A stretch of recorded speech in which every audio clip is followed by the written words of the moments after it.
நீ என்ன இன்னும் விறகடுப்புல கஷ்டப்பட்டு சமையல் பண்ணிட்டு இருக்க? உன் கூடவே ஒண்ணுமண்ணா சுத்திட்டு இருந்த புள்ள காயத்ரி இப்ப பட்டணத்துல வீடு காரெல்லாம் வாங்கிட்டா தெரியுமா? அப்படின்னு சமையல் பண்ணிட்டு இருந்த மாலத்திட்ட உலக செய்திகளை சொல்ற ஈஸ்வரியத்தை கேட்டாங்க. எல்லாருக்கும் வணக்கம். நான் ராணி. நம்ம தமிழ் ஸ்டோரிஸ் சேனலை சப்ஸ்கிரைப் பண்ணிட்டு கதையை தொடர்ந்து கேளுங்க. இப்ப வாங்க கதைக்குள்ள போயிடலாம். இது ஒரு சின்ன கிராமம்தான். ஆனா பள்ளிக்கூட வசதியெல்லாம் நல்லாவே இருந்த கிராமம். அங்க 2 தோழிகள் மாலதி, காயத்ரின்னு இருந்தாங்க. 2 பேருமே நல்ல க்ளோஸ் ஃப்ரெண்ட்ஸ்னே சொல்லலாம். 1ஆம் வகுப்புல இருந்து 12ஆம் வகுப்பு வரை ஒன்னாவே படிச்ச தோழிகள்னா பாத்துக்கோங்களேன், எவ்வளோ நெருக்கமான ஃப்ரெண்ட்ஸ்னு. இவங்க 2 குடும்பங்கள்ல வர்ற எந்த ஒரு விசேஷமா இருந்தாலும் மாலதியும் காயத்ரியும் சேர்ந்தே தான் இருப்பாங்க. இதுல மாலதி ரொம்ப அமைதியான, அம்மா அப்பா சொல் பேச்சு கேட்டு நல்லா படிக்கிற பொண்ணு. எல்லா சப்ஜெக்ட்ஸ்லயும் மாலதி 80 90க்கு மேல தான் மதிப்பெண்களே எடுப்பா. ஏன் 12th கூட 1200க்கு 1100 மதிப்பெண்கள் எடுத்திருந்தா. ஆனா மாலத்தியோட குணத்துக்கு நேர்மாறான பொண்ணு தான் காயத்ரி. அதுக்காக அம்மா அப்பா பேச்சையே கேட்காத பொண்ணுலாம் கிடையாது. ஆனா அவளுக்கு என்னன்னா, படிப்பை தாண்டி இருக்கிற உலகத்தை பார்க்கணும்னு ரொம்ப ஆசை. காயத்ரி சராசரியா எப்பவும் ஒரு 60 மதிப்பெண்களை எடுத்துருவா. அதோட காயத்ரி பள்ளிக்கூடத்துல எந்த ஒரு போட்டியையும் விட்டு வைக்க மாட்டா. அவளுக்கு அந்த போட்டியில ஜெயிக்கிறோமோ இல்லையோ, அந்த போட்டியில கலந்துக்கிட்டு அந்த போட்டியை எப்படி நடத்துறாங்க, யார் நடத்துறாங்க, என்ன பண்றாங்க அப்படின்னு பார்க்க ரொம்ப பிடிக்கும். அதனாலேயே யார் தடுத்தாலும் கேட்காம எல்லா போட்டிகள்லையும் கலந்துக்குவா காயத்ரி. பள்ளிக்கூடம் முடிஞ்சதுமே மாலதிக்கு வீட்டுக்கு போகணும். அம்மாக்கு வீட்டு வேலையில, சமையல் வேலையில உதவிகளை செய்யணும். அப்புறம் படிக்கணும். இதுதான் அவளோட வாழ்க்கையா இருந்துச்சு. ஆனா காயத்ரி பள்ளிக்கூடம் முடிஞ்சதுமே நேரா அவங்க அப்பா வயல் தான் அவளுக்கு. அவங்க அப்பாவை தொந்தரவு பண்ணிட்டே வேலைகளையும் கத்துக்குவா. அப்புறம் இருட்டி போற வரை அவளோட சைக்கிளை எடுத்துட்டு ஊரையே சுத்தி வருவா. மனசுல எந்த பாகுபாடும் இல்லாம, பொண்ணுங்க பசங்கன்னு பார்க்காம பொழுதெல்லாம் அவங்க கூட விளையாடிட்டு வீட்டுக்கு வருவா. வந்ததும் அம்மாட்ட கேட்டு சாப்பாடை வாங்கி சாப்பிடுவா. கொஞ்ச நேரம் படிச்சுட்டு தூங்கிடுவா. இதுதான் காயத்ரியோட வாழ்க்கையா இருந்துச்சு. அப்படிதான் ஒரு நாள் பள்ளிக்கூடத்துல விளையாட்டு தினம் கொண்டாடுறாங்கன்னும், அதுல கலந்துக்கிறவங்க எல்லாம் வந்து பேர் கொடுக்கும்படியும் சொன்னாங்க. இவ்வளவுதான். முதல் ஆளா காயத்ரி பேர் கொடுத்துட்டா. அதோட மாலத்தியையும் ஏதாவது ஒரு விளையாட்டுலயாச்சும் பேர் கொடுத்து கலந்துக்கும்படி எவ்வளவோ வற்புறுத்தினா காயத்ரி. ஆனா ஒரு பயனும் இல்ல. மாலதி முடியவே முடியாது, நான் படிக்கணும், விளையாட்டெல்லாம் வேண்டாம் அப்படின்னு ஒரேடியா சொல்லிட்டா. இந்த மாலதி பொண்ணுக்கு உண்மையிலேயே வெறும் படிப்புல மட்டும்தான் ஆர்வம்னு நினைச்சிடாதீங்க. அவ மனசுக்குள்ள விளையாட்டு போட்டி, டான்ஸ் போட்டி அப்படின்னு எல்லாத்துலயும் கலந்துக்க ஆசை இருந்துச்சு. ஆனா அவளுக்கு பயம். எங்க நம்ம இந்த போட்டிகள்ல கலந்துக்கிட்டா படிப்புல பின்தங்கிருவோமோன்னு பயம். அப்படி சரியா படிக்க முடியாம போயிட்டா, மதிப்பெண் குறைஞ்சிட்டா, நம்ம அம்மா அப்பா என்ன சொல்லுவாங்க, ஆசிரியர்கள் என்ன சொல்லுவாங்க, இந்த ஊர்ல மக்கள் எல்லாரும் நான் நல்லா படிப்பேன் அப்படின்னு நினைச்சிட்டு இருக்காங்க. இப்ப போய் நான் விளையாட்டு டான்ஸ்னு போயிட்டா இவங்க எல்லாரும் என்ன தப்பா நினைச்சிட மாட்டாங்களா அப்படின்ற பயம்தான் மாலதிய முழுக்க முழுக்க வெறும் புத்தகமும் மதிப்பெண்ணும் தான் முக்கியம் அப்படின்னு நம்ப வச்சது. புத்தகமும் மதிப்பெண்களும் முக்கியம்தாங்க. ஆனா அதனால அவ வாழ்க்கையில என்னென்ன இழந்தான்னு பாருங்க. அப்படியே வருடங்கள் ஓடி போச்சு. கடைசி வருடம், பள்ளிக்கூட படிப்பின் கடைசி வருடம் வந்துச்சு. மாலதியும் காயத்ரியும் 12ஆம் வகுப்பு பொதுத் தேர்வு எழுதினாங்க. தான் நல்லா படிச்சு நல்ல மதிப்பெண்களை எடுத்தா தன்னோட பெற்றோர் தன்னை மேற்கொண்டு படிக்க வைப்பாங்க அப்படின்ற நம்பிக்கையில நல்லபடியா படிச்சு 1200க்கு 1100 மதிப்பெண்கள் எடுத்து அந்த ஊர்லயே முதல் மாணவியா வந்தா மாலதி. எல்லாருக்கும் ரொம்ப சந்தோஷம். மாலதிக்கு ரொம்ப ரொம்ப சந்தோஷம். தன்னோட மதிப்பெண்களுக்கு பட்டணத்துல கம்ப்யூட்டர் சயின்ஸ் படிக்க இன்ஜினியரிங் காலேஜ்ல சீட் கிடைக்கும் அப்படின்னு அவளோட வீட்டுல அவ சொல்ல, அப்பதான் அவளுக்கு ஒரு அதிர்ச்சி காத்துட்டு இருந்துச்சு. அது என்ன அதிர்ச்சின்னா, மாலதியோட அப்பாவுக்கு அந்த வருஷம் விளைச்சல் சரியா போகாம ரொம்ப கடன் ஆயிருச்சு. அதனால மாலதியை இன்னும் பட்டணத்துக்கு அனுப்பி படிக்க வைக்கணும்னா ரொம்ப செலவாகும். அவளுக்கு அடுத்து ஒரு தம்பியும் இருக்கான். அவனும் இப்போ பள்ளியில தான் படிச்சுட்டு இருக்கான்.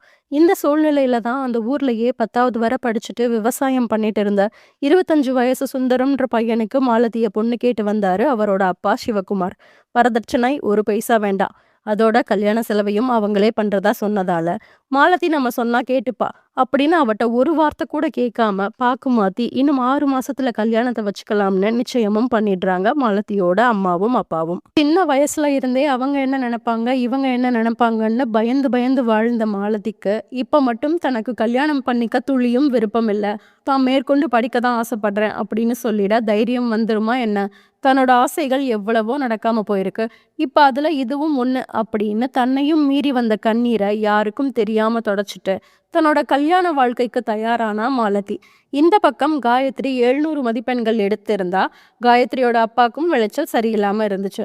ஆனா என்ன சொல்லியும் காயத்ரி தான் பட்டணத்துக்கு போய் படிக்கணுன்றதுல இருந்து விலகாம இருக்கவே, காயத்ரியோட அப்பா அவரோட வயலை வித்த வந்த காசு, அப்புறம் அவங்க வீட்டை அடகு வச்ச காசுன்னு எல்லாத்தையும் எடுத்துக்கிட்டு குடும்பத்தோட மகளை படிக்க வைக்க பட்டணத்துக்கு கிளம்புனாங்க. அப்போ காயத்ரி மாலத்திட்ட சொல்லிட்டு போக வந்தா, நீ நல்லா படிக்கிற பொண்ணு, உனக்கு இன்னும் நேரம் இருக்கு. இந்த கல்யாணத்தை நிறுத்திட்டு சின்னதாவாச்சும் மேற்கொண்டு எதையாவது படி. இப்பவும் நீ வாயை திறக்காம இருந்துட்டா அவ்வளோதான். நான் சொன்னதை ஞாபகம் வச்சுக்கோ. நாங்க போயிட்டு வரோம் அப்படின்னு சொல்லி காயத்ரி அவ அம்மா அப்பாவோட பட்டணத்துக்கு கிளம்பி போனான். சரியா 8 வருஷங்களுக்கு முன்னாடி நடந்த இந்த விஷயங்கள் எல்லாம் சட்டுன்னு மாலத்தியோட நினைவுகளுக்கு வந்து போச்சு. ஈஸ்வரி அத்தை காயத்ரி பட்டணத்துல காரு வீடு எல்லாம் வாங்கிட்டான்னு சொன்னதும், ஈஸ்வரி அத்தை அப்படி சொன்னதுக்கு மாலத்தி இப்படி பதில் சொன்னான். ஏன் அத்தை, நான் ரொம்ப கஷ்டப்படுறேன், சாப்பிட வழி இல்லாம இருக்கேன்னு உன்கிட்ட வந்து சாப்பாடு கேட்டேனா, இல்லை பணம் கேட்டேனா? விறகடுப்புல சமைச்சா காசு இல்லாம நான் கஷ்டப்படுறேன்னு அர்த்தமா? என் புருஷன் கஷ்டப்பட்டு விவசாயம் பண்ணி என்னையும் என் பிள்ளைங்களையும் நல்லா தான் பார்த்துக்கிறாரு. நீ ஒன்றும் என்னை நினச்சி கவலைப்படாத. ஆமா, உனக்கு யார் சொன்னா காயத்ரி வீடு கார் வாங்கினதெல்லாம் அப்படின்னு மாலதி ஈஸ்வரி அத்தை கிட்ட கேட்க, அதுக்கு ஈஸ்வரி இப்படி சொன்னாங்க. யாரும் என்கிட்ட சொல்லலமா. காயத்ரியும் அவங்க அம்மா அப்பாவும் இங்க வந்திருக்காங்க. அடகு வச்சு அவங்க வீட்டை மீட்டுட்டாங்களாம். அவங்களே தான் என்னை பார்த்து சொன்னாங்க. உன் தோழி உன்னை இன்னைக்கு சாயங்காலம் வந்து பார்க்குறேன்னு சொன்னா. அதை சொல்லத்தான் நான் இங்கே வந்தேன். நீ கஷ்டப்படுறியா இல்லையான்னு ஒன்றும் பார்க்கறதுக்கு இல்லை அப்படின்னு சொல்லிட்டு ஈஸ்வரி எழுந்து போனாங்க. காயத்ரி ஊருக்கு வந்திருக்கான்னும் தன்னை சாயங்காலம் வந்து பார்க்க போறா அப்படின்னு சொன்னதையும் கேட்ட மாலதிக்கு கையும் ஓடலை காலும் ஓடலை. ரொம்ப சந்தோஷமா இருந்தா மாலதி. ஆனா அடுத்த நொடியே தான் இருக்கிற கோலத்தை கண்ணாடியில பார்த்தா, எண்ணெயும் வேர்வையும் வழிஞ்ச மூஞ்சி, பழைய சேலை, சின்ன ஓட்டு வீடு, அதோட வாசல்ல விளையாடிட்டு இருந்த தன்னோட 2 பசங்க. அவ்வளவுதான். இவ்வளவு நேரம் சந்தோஷமா இருந்த மாலதி சட்டுன்னு இப்போ தன்னோட வறுமையை நினைச்சும் இயலாமையை நினைச்சும் கவலைப்பட ஆரம்பிச்சா. அப்படியே நேரம் போச்சு. காயத்ரி மாலத்தியை பார்க்க அவ வீட்டுக்கு வந்ததும் 2 தோழிகளும் கட்டி பிடிச்சுக்கிட்டாங்க. எல்லாருக்கும் துணி ஸ்வீட்ஸ்னு வாங்கிட்டு வந்ததை அவகிட்ட கொடுக்க, மாலத்தியும் அதை வாங்கி வச்சுக்கிட்டா. மாலத்திட்ட நல்லா இருக்கியா அப்படின்னு ஒரே ஒரு வார்த்தையை தான் கேட்டா காயத்ரி.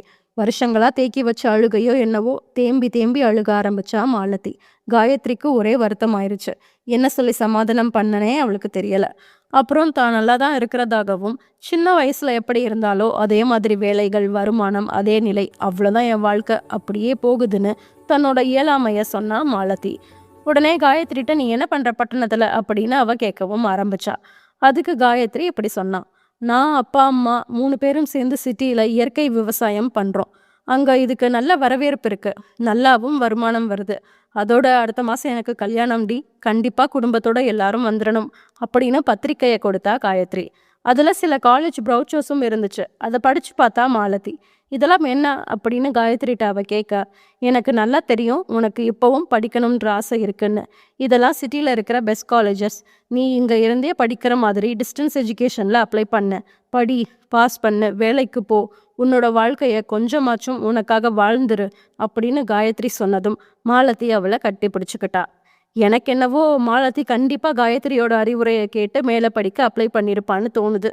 உங்களுக்கு என்ன தோணுதுன்னு கமெண்ட்ஸ்ல சொல்லுங்க. மண்ணுக்குள்ள இருக்கிற விதைகள் வெளியே வந்தா வெயில் நம்ம மேல பட்டுடும், மழை நம்மளை அழிச்சிடும் அப்படின்னு பயந்து மண்ணுக்குள்ளேயே இருந்துட்டா மரமாவும் வளர முடியாது, சுவைமிக்க பழங்களையும் தர முடியாது. இதே மாதிரி தான் நம்மளும் சின்ன வட்டத்துக்குள்ளேயே இருந்துட்டா உலகமே இவ்வளோ சின்னதுதான் அப்படின்னு நம்ப ஆரம்பிச்சிடுவோம். அதனால நம்ம எல்லாரும் தடைகளை தாண்டி அந்த சின்ன வட்டத்தை தாண்டி வெளியே வந்து வாழ்ந்து காட்டுவோம் அப்படின்னு நம்பி இங்க இந்த கதையை முடிக்கிறேன். என்னோட இந்த சிறுகதை உங்களுக்கு பிடிச்சிருந்தா வீடியோவை லைக் பண்ணிட்டு நம்ம தமிழ் ஸ்டோரிஸ் சேனலை சப்ஸ்கிரைப் பண்ணிடுங்க.